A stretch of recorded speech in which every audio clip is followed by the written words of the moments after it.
आप सोच रहे होंगे कि इतनी रात को वीडियो शूट करना क्यों ज़रूरी हो गया। तो बहुत ज़्यादा ज़रूरी है।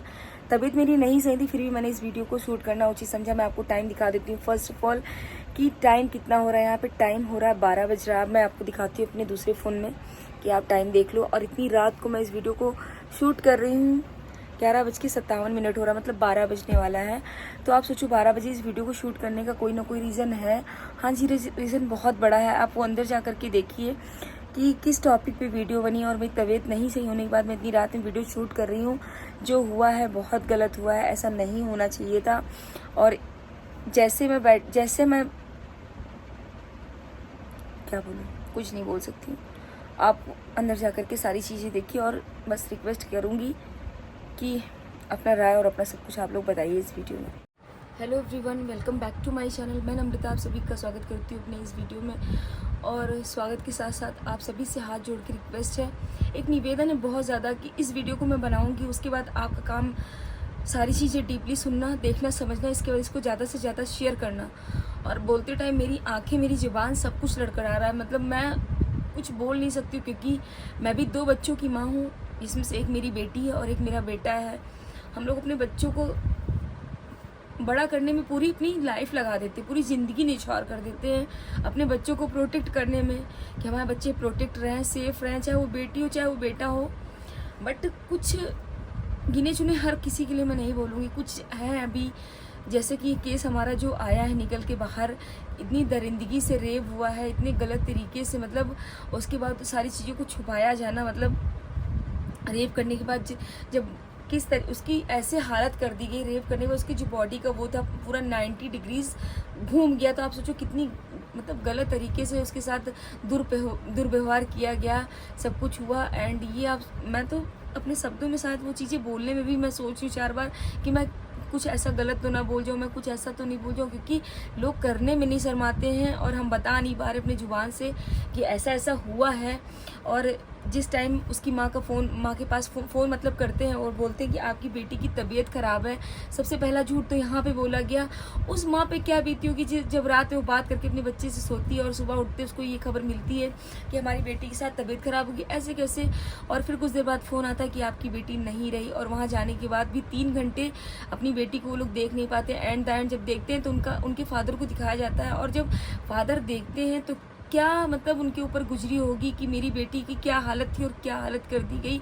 इंसान कहता है कि लोगों की सोच ऐसी कि कपड़े ना पहनो, छोटे कपड़े थे, ये कपड़ा था, वो कपड़ा था, इतनी रात को ना निकलने दो। सारा फाउंडेशन लड़कियों के लिए क्यों भाई, आखिर क्यों? लड़कियां क्या कभी फ्री नहीं होंगी? नहीं होंगी, क्योंकि फ्री होने ही नहीं देंगे। ऐसी जो पब्लिक बैठी है, जो ऐसे दरिंदे बैठे हैं जिनको फांसी देने के लिए भी इतना प्रोसेस लगेगा। आपने देखा निर्भया कांड, कितने मतलब उस चीज़ को देख के तो आज भी मैं, कितना बीच में सब कुछ होया, लेकिन वो निर्भया का केस तो कभी मुझे नहीं लगता कि किसी के दिमाग से धुंधल होगा, कोई भूल पाएगा। ये चीज़ इंसान भूल नहीं पाता। उसके कुछ साल बाद देखिए फिर नई नई चीज़ें। हम लोग पीएम मोदी को बनाया हमने, मैं खुद मतलब बहुत ज़्यादा पसंद करती हूँ। तो वो पीएम मोदी जी से यही मेरी निवेदन है कि इस जस्टिस मिलना चाहिए, न्याय मिलना चाहिए। उनके पेरेंट्स को चीज़ें छुपाई जा रही, बहुत गलत तरीके से, बहुत गंदे तरीके से छुपाई जा रही हैं। सारा टाल मटोल किया जा रहा है। पहले जितना सीमेन मिला है उस लड़की की बॉडी से, एक इंसान के लिए पॉसिबल नहीं है, पॉसिबल ही नहीं है कि एक इंसान के अंदर इतना सीमेन हो सके। तो आप सोचो बहुत बड़ी साजिश चल रही है। और उस साजिश को इस वीडियो को मैं यही कहूँगी, जितना ज़्यादा से ज़्यादा शेयर करिए। लोग सोशल मीडिया से जुड़े हुए हैं, जिनका चैनल नहीं है, जो चैनल पे काम नहीं करते हैं, वो अपने इंस्टाग्राम पे, फेसबुक पे, यूट्यूब पे, ट्विटर पे, व्हाट्सएप पे, हर जगह इसको ज़्यादा से ज़्यादा शेयर करिए, सपोर्ट करिए, ताकि न्याय मिल सके, हम एटलीस्ट अपनी बच्चियों को सुरक्षित रख सकें। मतलब आदमी कहता है कि पढ़ाओ लिखाओ, अंदर रखो, रात को 11 बजे के बाद जाए ना, 10 बजे के बाद निकले ना।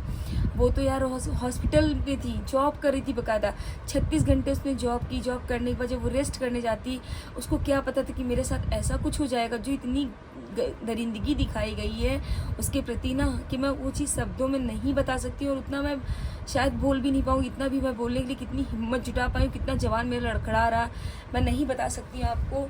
सो बस एक विनती आप लोग से यही है कि इसको ज़्यादा से ज़्यादा शेयर करिए, पीएम मोदी जी को टैग करिए, ताकि चीज़ें रुकनी चाहिए, थमनी चाहिए, लड़कियां बेटियां सुरक्षित होनी चाहिए। और हम सभी के पास बेटी है। हर इंसान कहता है ना कि एक कहावत है कि बेटियां होते हैं तो बाप के कंधे झुक जाते हैं। कंधे इसीलिए झुक जाते हैं, इस डर के नाते झुक जाते हैं क्योंकि हम लोग अपनी बेटियों को लेके सेफ नहीं। अगर मेरी इतनी हिम्मत नहीं, मैं अपनी पर्सनल बात बताऊँ, मेरी इतनी हिम्मत नहीं कि मैं अपने बच्चों को एक दिन ऐसे साधन से स्कूल भेज दूँ। मैं खुद छोड़ती हूँ, मैं खुद लाती हूँ, कितनी भी मेरी हालत ख़राब हो, मैं कितनी भी दयनीय स्थिति में हो, लेकिन मुझे लगता है कि कितनी मुश्किल से हम लोग पालते हैं, पाल पोस के जब बड़ा करते हो, जब उनको एक अच्छी लाइफ देते हैं, एक अच्छी जगह उनको स्टैंड कर देते हैं, तो उनके साथ ऐसा हो जाता है। क्या मतलब, माँ बाप अपने बच्चों को भी खो देते हैं और उसके बाद इतना सब कुछ उनको फेस करना पड़ता है। और लोग इस चीज़ के इंतज़ार में ना बैठे हैं कि वहाँ हुआ है, कौन सा हमारे जानने में हुआ है। क्या आपके जानने में होगा तभी आप आवाज़ उठाएंगे, तभी आप कोई रिएक्शन लेंगे? क्या इस चीज़ का इंतज़ार मत देखिए। सभी से रिक्वेस्ट हाथ जोड़ के इसको जितना से जितना हो सके ज़्यादा से ज़्यादा शेयर करिए। और एक चीज़ मैं और बोलूँगी, जितना हम बेटियों के ऊपर फाउंडेशन करते हैं, जितना लगाम अपने बेटी पे रखते हैं कि नहीं 8 बज गया नहीं जाना, 10 बज गया नहीं जाना है, 11 बज गया कहाँ हो, उतना ही हमको अपने बेटों के ऊपर प्रति भी रिस्पॉन्सिबल होना होगा। अगर हमारा बेटा गया है 10 बजे कि हम 10 बजे जा रहे हैं, तो भाई अगर आपके पास टाइम हो तो आप साथ में जाओ, नहीं टाइम है तो आप कॉल पे रहो कि अगर 10 मिनट हमारा बच्चा बता के क्या 10 से 10 ही मिनट हो, आप कॉल पे तुरंत रहो कि नहीं हमारा बच्चा कहाँ है, कितनी देर में। जितना हमको, अगर हमें 80% अपनी बेटियों पे वर्क करने की जरूरत, तो मुझे लगता है 101% बेटे पे वर्क करने की ज़रूरत, क्योंकि बेटियाँ फिर भी समझ जाती हैं। बेटियों की इमोशंस बहुत ज़्यादा अलग होते हैं, उनको अगर आप प्यार से चीज़ें समझाओ बैठा के तो बहुत जल्दी समझ जाती। लेकिन लड़कों का नेचर ऐसा होता है ना, वो तुरंत अग्रेसिव आ जाते, तुरंत अपनी एक एज जैसे से 13 है, 14 है, 15, 16, 17 जैसे जैसे बच्चों की एज बढ़ती ना, वैसे वैसे उनकी दिमाग विकास होता है, उनकी दिमाग की जो चीज़ें होती हैं वो चेंज होना शुरू होती है। उसको हम एज अ पेरेंट्स हमें समझना होगा कि हमारा बच्चा क्या सोच रहा है, क्या कर रहा है। एक गलती अगर हमारा बच्चा पहला करता तो उसको सेकंड गलती का मौका न दीजिए, उसी पे आप तुरंत स्टेप लीजिए कि नहीं इस गलती को आपने किया है तो क्यों किया, इसकी सारी रीजन बताइए। तो भाई देखो, मैं अपना पर्सनल चीज़ शेयर कर रही हूँ जो मैं अपने बच्चों के साथ अप्लाई करती हूँ कि शासन रखिए। ऐसा नहीं कि आप बहुत ज़्यादा शासन में अपने बच्चों को रोक लिए, नहीं, शासन की ज़रूरत नहीं। जनरेशन ऐसी है, हम लोग थे अपनी माँ की आँख से डर जाते हैं, मम्मी ने आँख दिखा दिया हमें वो काम नहीं करना। आजकल के बच्चों को आप आँख नहीं कुछ भी दिखा दो, वो आप पे ही हावी होने की कोशिश करेंगे। तो मैं ये चाहती हूँ ना, आपका बच्चा जब से छोटा तभी से आप उसको गाइड करना वो करिए, समझाना वो करिए। लड़कियों के प्रति मान सम्मान उसको बताइए, औरतों के प्रति माँ है, बहन है, कैसी दोस्त भी है, तो रिस्पेक्ट एक होनी चाहिए लड़कियों के प्रति, औरतों के प्रति, क्योंकि लड़कों के मन में रिस्पेक्ट नहीं है यार। मतलब मैं तो ये सोचती हूँ कि हम लोग ऐसी सरकार है कि हम लोग सेफ फील कर रहे हैं। सेफ बिल्कुल भी कोई नहीं है, कोई भी सेफ नहीं है। कोई भी सेफ़ नहीं है, सेफ़ हम अपने घर में भी नहीं हैं, आप ये जान लीजिए। क्योंकि जो टाइम चल रहा है ना, अगर हम लोग अपने अंदर खुद नहीं जागरूक हुए ना, तो चीज़ें बहुत जल्द और बद से बेहतर हो जाएंगी। चीज़ें जगना पड़ेगा, सोचना पड़ेगा और बहुत सोच समझ के बुद्धि से काम लेना पड़ेगा चीज़ों को अच्छा करने के लिए।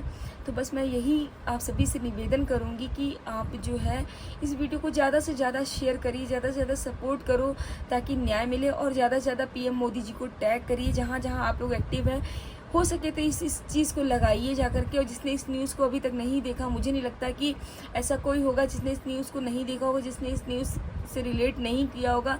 हम लोग के लिए न्यूज़ है और उस फैमिली से पूछे जाके, उस माँ से पूछे जाके जिसने अपनी बेटी से बात की, अच्छे से उसको भेजा और अगले दिन उसको ये खबर मिले, उस माँ के दिल पे क्या बीत रही होगी वो सिर्फ एक माँ समझ सकती है। जो एक बेटी की स्पेशली माँ है वो समझ सकती होगी कि हमारी बेटियाँ कहीं सेफ नहीं, चाहे वो ट्रेन हो, चाहे वो होटल हो, चाहे वो वर्क प्लेस हो, चाहे कितने भी नियम बना दिया जाए, हमारी सरकार की लड़कियां 7 बजे के बाद नहीं शिफ्ट करेंगी, नाइट शिफ्ट नहीं करेंगी।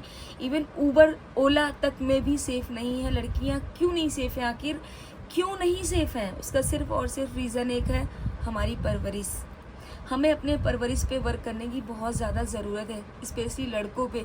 तो जितना हो सके पेरेंट्स ये ना सोचे कि अरे हमारे बेटे हैं, अरे हमारे भैया हैं, भैया बेटा है, किनारा करके उनको रखिए।